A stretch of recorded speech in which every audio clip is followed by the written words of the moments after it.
श्री गणेशाय नमः। नमस्कार दोस्तों, सनातन धर्म में गणेश चतुर्थी का अधिक महत्व माना जाता है। ऐसा कहा जाता है कि संकष्टी चतुर्थी के दिन जो महिलाएं व्रत रखती है उनके पति और संतान की आयु लंबी होती है। संकष्टी चतुर्थी हर माह में पड़ता है, लेकिन आषाढ़ में आने वाला संकष्टी चतुर्थी आषाढ़ संकष्टी चतुर्थी कहलाता है।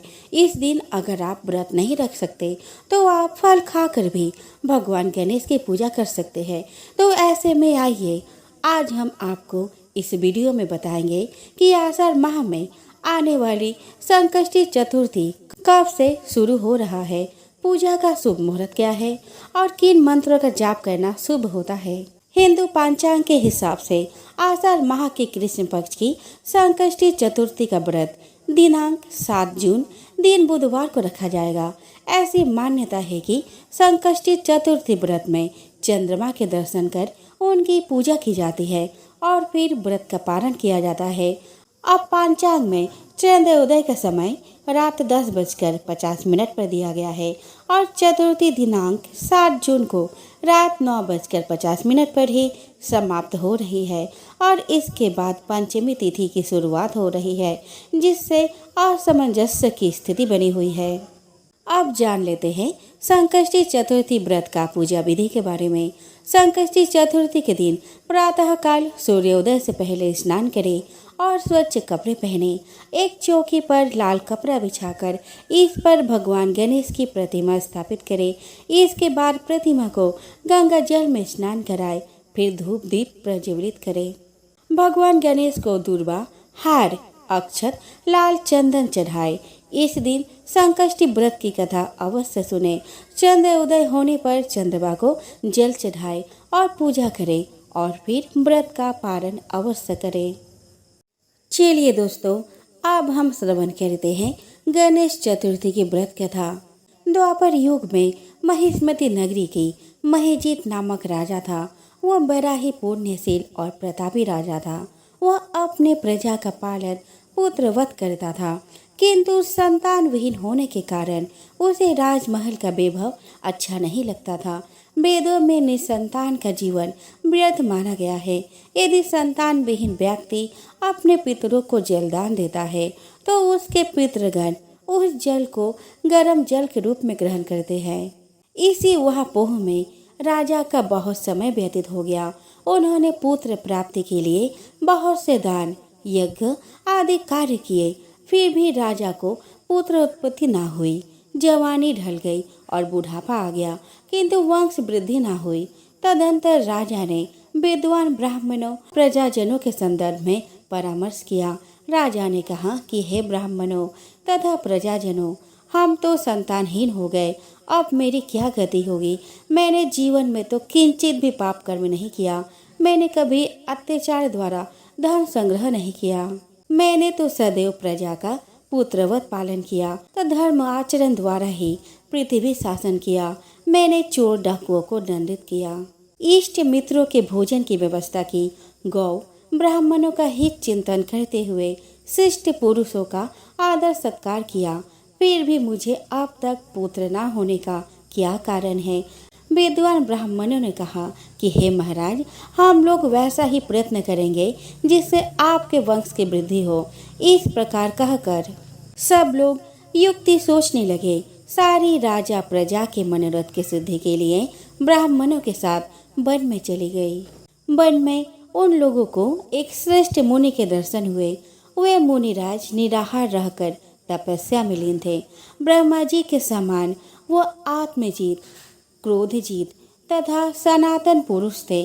संपूर्ण वेद विशारद एवं अनेक ब्रह्म ज्ञान संपन्न वे महात्मा थे। उनका निर्मल नाम लोमस ऋषि था।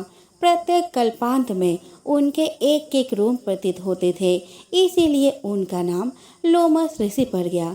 ऐसे त्रिकालदर्शी महर्षि लोमस के उन लोगों ने दर्शन किए। सब लोग उन तेजस्वी मुनि के पास गए। उचित अभ्यर्थना एवं प्रणाम आदि के अनंतर सभी लोग उनके समक्ष खड़े हो गए। मुनि के दर्शन से सभी लोग प्रसन्न होकर परस्पर कहने लगे कि हम लोगों को सौभाग्य से ही ऐसे मुनि के दर्शन हुए हैं। इनके उपदेश से हम सभी का मंगल होगा। ऐसा निश्चय कर उन लोगों ने मुनिराज से कहा कि हे ब्रह्म ऋषि, हम लोगों के दुख का कारण सुनिए। अपने संदेह के निवारण के लिए हम लोग आपके पास आए हैं। हे भगवान, आप कोई उपाय बतलाइए। महर्षि लोमश ने पूछा कि सज्जनों, आप लोग यहाँ किस अभिप्राय से आए हैं? मुझसे आपका क्या प्रयोजन है? स्पष्ट रूप से कहिए, मैं आपके सभी संदेहों का निवारण करूँगा। प्रजाजनों ने उत्तर दिया कि हे मुनिवर, हम महिष्मती नगरी के निवासी हैं। हमारे राजा का नाम महिजीत है। वह राजा ब्राह्मणों का रक्षक, धर्मात्मा, दानवीर, सूरवीर एवं मधुरभाषी है। उस राजा ने हम लोगों का लालन पोषण किया है, परंतु ऐसे राजा को आज तक संतान की प्राप्ति नहीं हुई। हे भगवान, माता पिता तो केवल जन्मदाता ही होते हैं, किंतु राजा ही वास्तव में पोषक एवं संवर्धक होता है। उसी राजा के निमित्त हम लोग ऐसे गहन वन में आए हैं। हे महर्षि, आप कोई ऐसी युक्ति बताइए जिससे राजा को संतान की प्राप्ति हो, क्योंकि ऐसे गुणवान राजा को कोई पुत्र ना हो, यह बड़े दुर्भाग्य की बात है। हम लोग परस्पर विचार विमर्श करके इस गंभीर वन में आए हैं। उनके सौभाग्य से ही हम लोगों ने आपका दर्शन किया है। हे मुनिवर, किस व्रत, दान, पूजन आदि अनुष्ठान कराने से राजा को पुत्र होगा? आप कृपा करके हम सभी को बतलाइए। प्रजा की बात सुनकर महर्षि लोमश ने कहा कि हे भक्तजनों, आप लोग ध्यान पूर्वक सुनो। मैं संकट नाशक व्रत को बतला रहा हूँ। यह व्रत निसंतान को संतान और निर्धरों को धन देता है। आषाढ़ कृष्ण चतुर्थी को एक दंत गजानन नामक गणेश जी की पूजा करे। राजा व्रत करके श्रद्धा युक्त होकर ब्राह्मण को भोजन कराए और उन्हें वस्त्र दान करे। गणेश जी की कृपा से उन्हें अवश्य ही पुत्र की प्राप्ति होगी। महर्षि लोमश की यह बात सुनकर सभी लोग करबद्ध होकर उठ खड़े हुए। नतमस्तक होकर दंडवत प्रणाम करके सभी लोग नगर में लौट आए। वन में घटी सभी घटनाओं को प्रजाजनों ने राजा को बतलाया। प्रजाजनों की बात सुनकर राजा बहुत ही प्रसन्न हुए और उन्होंने श्रद्धापूर्वक विधिवत गणेश चतुर्थी का व्रत करके ब्राह्मणों को भोजन, वस्त्र आदि का दान दिया। रानी सुदक्षिणा को गणेश जी की कृपा से सुंदर सुलक्षण पुत्र प्राप्त हुआ। श्री कृष्ण जी कहते हैं कि हे राजन, इस व्रत का ऐसा ही प्रभाव है। जो व्यक्ति इस व्रत को श्रद्धा पूर्वक करेंगे वे समस्त सांसारिक सुख के अधिकारी होंगे। एक समय की बात है कि विष्णु भगवान का विवाह लक्ष्मी जी के साथ निश्चित हो गया। विवाह की तैयारी होने लगी। सभी देवताओं को निमंत्रण भेजे गए, परंतु गणेश जी को निमंत्रण नहीं दिया गया। कारण जो भी रहा हो, अब भगवान विष्णु की बारात जाने का समय आ गया। सभी देवता अपने पत्नियों के साथ विवाह समारोह में आए। उन सब ने देखा कि गणेश जी कहीं दिखाई नहीं दे रहे हैं। तब वे आपस में चर्चा करने लगे कि क्या गणेश जी को न्योता नहीं है या स्वयं गणेश जी नहीं आए हैं। सभी को इस बात पर आश्चर्य होने लगा। तभी सबने विचार किया कि विष्णु भगवान से ही इसका कारण पूछा जाए। विष्णु भगवान से पूछने पर उन्होंने कहा कि हमने गणेश जी के पिता भोलेनाथ महादेव को न्योता भेजा है। यदि गणेश जी अपने पिता के साथ आना चाहते हैं तो आ जाते। अलग से न्योता देने की कोई आवश्यकता भी नहीं थी। दूसरी बात यह है कि उनको 1.25 मन मूंग, 1.25 मन चावल, 1.25 मन घी और 1.25 मन लड्डू का भोजन दिन भर में चाहिए। यदि गणेश जी नहीं आएंगे तो कोई बात नहीं, दूसरे के घर जाकर इतना सारा खाना पीना अच्छा भी नहीं लगता। इतनी वार्ता कर ही रहे थे कि किसी एक ने सुझाव दिया, यदि गणेश जी आ भी जाए तो उनको द्वारपाल बनाकर बैठा देंगे कि आप घर का ध्यान रखना। आप तो चूहे पर बैठकर धीरे धीरे चलोगे तो बारात से बहुत पीछे रह जाओगे। यह सुझाव भी सबको पसंद आया तो विष्णु भगवान ने भी अपनी सहमति दे दी। होना क्या था कि इतने में गणेश जी वहां आ पहुंचे और उन्हें समझा बुझाकर घर की रखवाली करने बैठा दिया गया। बारात चल दी। तब नारद जी ने देखा कि गणेश जी तो दरवाजे पर ही बैठे हुए हैं। तो वे गणेश जी के पास गए और रुकने का कारण पूछा। गणेश जी कहने लगे कि विष्णु भगवान ने मेरा बहुत अपमान किया है। नारद जी ने कहा कि आप अपने मूषक सेना को आगे भेज दे तो वह रास्ता खोद देगा, जिससे उनके वाहन धरती में धंस जाएंगे। तब आपको सम्मान पूर्वक बुलाना पड़ेगा ही। अब तो गणेश जी ने अपनी मूषक सेना जल्दी से आगे भेज दी और उसकी सेना ने जमीन को खोखला कर दिया। जब बारात वहां से निकली तो रथों के पहिए धरती में धंस गए। लाख कोशिश करी परंतु पहिए नहीं निकले। सभी ने अपने अपने उपाय किए परंतु पहिए तो नहीं निकले, बल्कि जगह जगह से टूट गए। किसी की समझ में नहीं आ रहा था कि अब क्या किया जाए। तब तो नारद जी ने कहा, आप लोगों ने गणेश जी का अपमान करके अच्छा नहीं किया। यदि उन्हें मनाकर लाया जाए तो आपका कार्य सिद्ध हो सकता है और यह संकट टल सकता है। शंकर भगवान ने अपने दूत नंदी को भेजा और वे गणेश जी को लेकर आए। गणेश जी का आदर सम्मान के साथ पूजन किया। तब कहीं रथ के पहिए निकले। अब रथ के पहिए निकल तो गए परंतु वे टूट फूट गए तो उन्हें सुधारे कौन। पास के खेत में एक खाती काम कर रहा था। उसे बुलाया गया। खाती अपना कार्य करने के पहले श्री गणेशाय नमः कहकर गणेश जी की वंदना मन ही मन करने लगा। देखते ही देखते खाती ने सभी पहियों को ठीक कर दिया। तब खाती कहने लगा कि हे देवताओं, आपने सर्वप्रथम गणेश जी को नहीं मनाया होगा और ना ही उनकी पूजा की होगी, इसलिए तो आपके साथ यह संकट आया है। हम तो मूर्ख अज्ञानी हैं, फिर भी पहले गणेश जी को पूजते हैं, उनका ध्यान करते हैं। आप लोग तो देवता गण हैं, फिर भी आप गणेश जी को कैसे भूल गए। अब आप लोग भगवान श्री गणेश जी की जय बोल कर जाए तो आपके सब काम बन जाएंगे और कोई संकट भी नहीं आएगा। ऐसा कहते हैं कि बारात वहां से चल दी और विष्णु भगवान का लक्ष्मी जी के साथ विवाह संपन्न करा के सभी सकुशल घर लौट आए। एक बूढ़ी माँ गणेश जी जैसे आपने विष्णु जी के काम सलामती के लिए वैसे सबका महीने की चौथ का व्रत करती थी। हर चौथ को पंसारी से थोड़ा सा गुड़ और घी लाकर 4 लड्डू बनाती, एक बेटे को देती, एक से पूजा करती, एक हथकार के लिए निकालती और एक चांद उगने पर खुद खा लेती। एक बार उसका बेटा ताई से मिलने गया। ताई ने बैसाखी चौथ का व्रत रखा था। ताई से पूछा, माँ तो 12 चौथ करती है। ताई बोली, तेरी माँ तेरी कमाई से तरमाल खाने के लिए 12 चौथ करती है। तो परदेश जाए तो वहाँ एक भी चौथ नहीं करेगी। लड़के को लगा कि ताई सब सच कह रही है। घर आकर माँ से कहा, मैं परदेश जा रहा हूँ, यहाँ तू मेरी कमाई खाने पीने में ही उड़ा देती है। माँ ने समझाकर रोकना चाहा पर बेटा नहीं माना। माँ ने उसे साथ ले जाने के लिए चौथ माता के आंखें दिए और कहा, मुसीबत में ये आंखें तेरी मदद करेंगी। वह आंखें लेकर रवाना हो गया। घूमते हुए वह एक नगर में पहुंचा। उसने देखा एक बूढ़ी माँ रोती जा रही थी और पुआ बनाते जा रही थी। उसने कारण पूछा तो बूढ़ी माँ ने कहा, बेटा इस नगर की पहाड़ी पर एक दैत्य रहता है। पहले वह नगर में आकर कई लोगों को खाने के लिए मार देता था।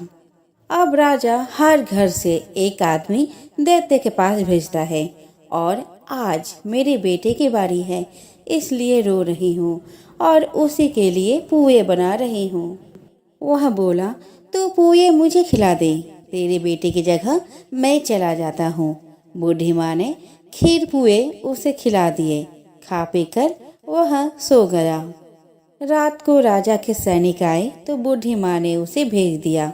दैत्य के सामने पहुंचने पर उसने चौथ माता की आंखें दैत्य की तरफ फेंक कर कहा, हे चौथ माता, यदि मेरी माँ मेरी सलामती के लिए व्रत करती है तो दैत्य का सिर कट कर गिर जाए।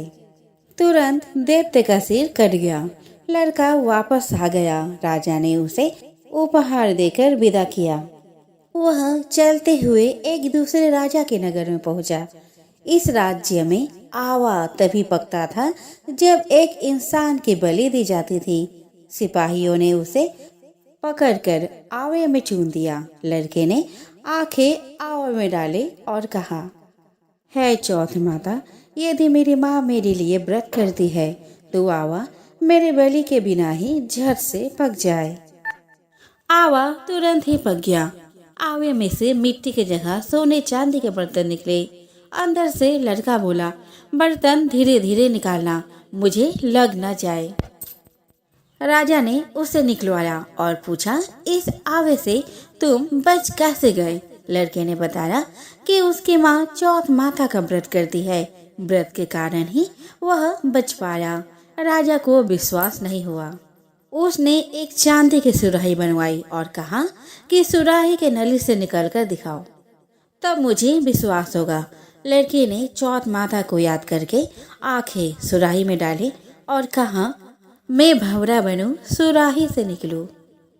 लड़का भंवरा बनकर सुराही से निकल गया। राजा ने खुश होकर राजकुमारी की शादी उसके साथ करवाई और सभी लोगों को चौथ माता का व्रत करने को कहा। उसे माँ की याद आई। उसने राजा के पास जाकर खुद के नगर जाने की इच्छा जाहिर की। राजा ने रथ, घोड़ा, हाथी और खूब सारा धन दहेज देकर उन्हें विदा किया। चौथ के दिन अपने नगर पहुंचा। वह अकेला पंसारी के यहाँ माँ का इंतजार करने लगा। सोचा चौथ है तो माँ यहाँ जरूर आएंगी। थोड़ी देर बाद लकड़ी टेकती हुई माँ आती दिखी। उसकी माँ की आंखों में जाले आने के कारण दिखना कम हो गया था। लड़के ने जानबूझकर अपना पैर लकड़ी में लगा दी और कहने लगा, बल रे पुत काटी मेरे पैर के लगा दी। माँ ने उसे नहीं पहचाना। कहने लगी, भैया मुझे चाहे कितने गाली निकालो पर मेरे बेटे को कुछ मत कहना।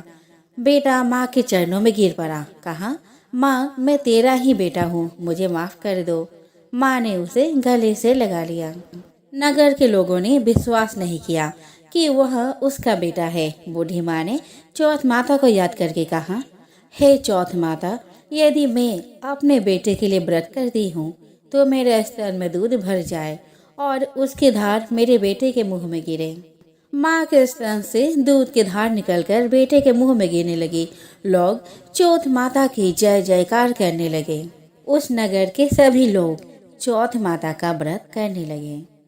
हे चौथ माता, जैसे बूढ़ी माँ और उसके बेटे की सहायता की वैसे हमारी भी करना। कहानी कहने, सुनने और हुंकार भरने वाले पर भी कृपा करना। तो बोलो चौथ माता की जय। एक बार माँ पार्वती स्नान करने गई। स्नान घर के बाहर उन्होंने अपने पुत्र गणेश जी को खड़ा कर दिया और उन्हें रखवाली का आदेश देते हुए कहा कि जब तक मैं स्नान कर खुद बाहर न आऊं, किसी को भीतर आने की इजाजत मत देना। गणेश जी अपनी माँ की बात मानते हुए बाहर पहरा देने लगे। उसी समय भगवान शिव माता पार्वती से मिलने आए, लेकिन गणेश भगवान ने उन्हें दरवाजे पर ही कुछ देर रुकने के लिए कहा। भगवान शिव ने इस बात से बेहद आहत और अपमानित महसूस किया। गुस्से में उन्होंने गणेश भगवान पर त्रिशूल का वार किया, जिससे उनकी गर्दन दूर जा गिरी। स्नान घर के बाहर शोरगुल सुनकर जब माता पार्वती बाहर आई तो देखा कि गणेश जी का गर्दन कटी हुई है। यह देखकर वह रोने लगी और उन्होंने शिव जी से कहा कि गणेश जी के प्राण फिर से वापस कर दो। इस पर शिव जी ने एक हाथी का सिर लाकर गणेश जी को लगा दिया। इस तरह से गणेश भगवान को दूसरा जीवन मिला। तभी से गणेश जी की हाथी की तरह सूर होने लगी। इसी नगर में एक कुम्हार रहता था। एक बार जब उसने बर्तन बनाकर आवा लगाया तो आवा नहीं पका। परेशान होकर वह राजा के पास गया और बोला कि महाराज, ना जाने क्या कारण है कि आवा पक ही नहीं पा रहा है। राजा ने राज पंडित को बुलाकर कारण पूछा। राज पंडित ने कहा, हर बार आवा लगाते समय एक बच्चे की बलि देने से आवा पक जाएगा। राजा का आदेश हो गया। बलि आरंभ हुई। जिस परिवार की बारी होती वह अपने बच्चे में से एक बच्चा बलि के लिए भेज देता। इस तरह कुछ दिनों बाद एक बुढ़िया के लड़के की बारी आई। बुढ़िया के एक ही बेटा था। तथा उसके जीवन का सहारा था। पर राजआज्ञा कुछ नहीं दिखती। दुखी बुढ़िया सोचने लगी, मेरा एक ही बेटा, वो भी संकट के दिन मुझसे जुदा हो जाएगा। तभी उसको एक उपाय सूझा। उसने लड़की को संकट की सुपारी और धूप का बीड़ा देकर कहा, भगवान का नाम लेकर आवा में बैठ जाना, संकट माता तेरी रक्षा करेंगी।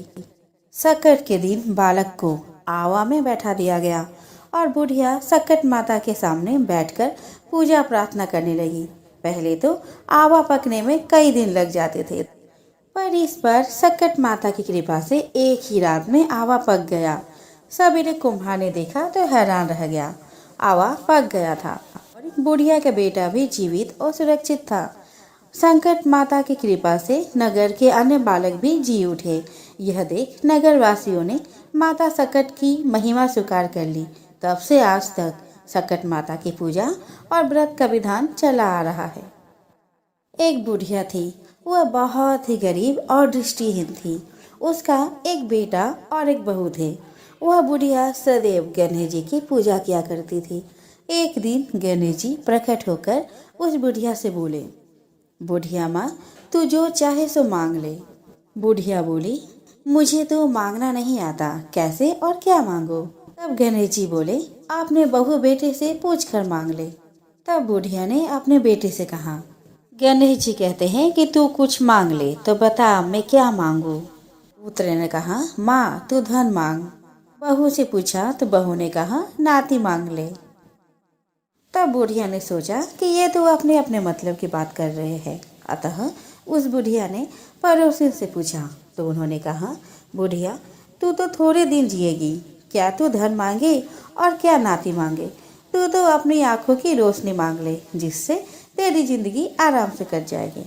इस पर बुढ़िया बोली, यदि आप प्रसन्न हैं तो मुझे 9 करोड़ की माया दे, निरोगी काया दे, अमर सुहाग दे, आंखों की रोशनी दे, नाती दे, पोता दे और सब परिवार को सुख दे और अंत में मोक्ष दे।